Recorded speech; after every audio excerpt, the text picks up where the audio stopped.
Today we're tasting wine from Chinon. The winemaker is Les Athletes Du Vin. Not going to pretend I know French. They're a wine collective in the Loire Valley that sources their grapes from a lot of different vineyards and winemakers, and they come together to prioritize delicious, affordable wines from Loire. This runs you $18 a bottle. So this is their Chinon. Chinon is I don't have the normal corking because this is left over from a tasting I poured on Friday.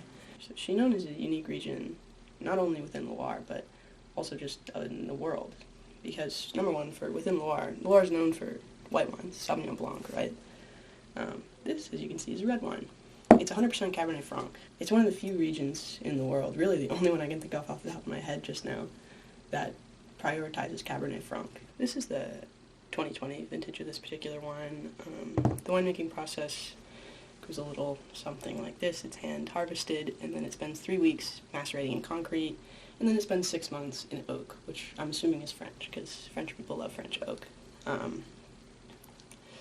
And this is 100% Cabernet Franc, even though within the Chinon appellation, you're allowed to have up to 25% Cabernet Sauvignon. Over to decent white, and some white paper. This is really a light wine, you can see. As I move my finger underneath, you can still see the shadow of it through the middle. And it's really quite light and a bright red. Let's give it a smell. Wow. It has a really characteristic mustiness. And that's something I think is fun to associate with Cabernet Franc in particular, because it's kind of the grandpa grape of France. It's the genetic parent of Cabernet Sauvignon, of Merlot, of Carmenere, and probably some others I'm forgetting. It has kind of a spicy smell. It does definitely smell like there's a black pepper in there. It's a little bit like when you open up a hot sauce bottle and there's sort of the crusty stuff around the top in a really good way, but it has that like dry, peppery, little Tabasco-y. But it's not unfruity.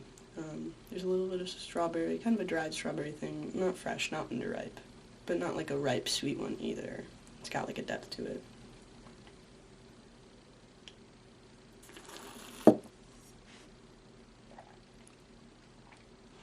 Wow, really light, but definitely still enough tannin to dry out your mouth. This would be fantastic with a meal.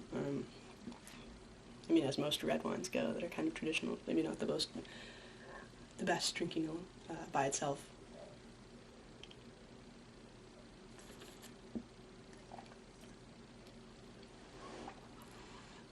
It's definitely wine I like that the nose really leads you into what to taste.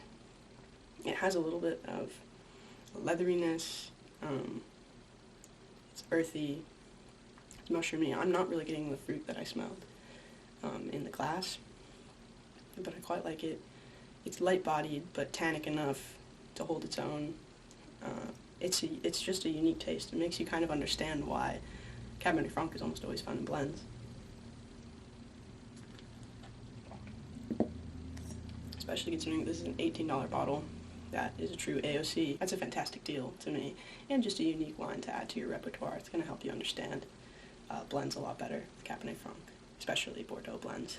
Cabernet Franc is a grape that's kind of more similar to grapes like Pinot Noir and Tempranillo in the sense that they're red grapes, truly, but they're light in terms of their skin and the amount of phenols found in them and the amount of tannins they carry, but this brings out the tannins really nicely. I really don't look to ever rate wines or say wines are good or bad, but I think this is a fantastic deal. If you're looking for an interesting, earthy wine under 20 bucks, I trust this wine. Further, Athletes Du Vin makes a lot of wines, and they always have this kind of guy doing a sport on them on the cover, so they're easy to find.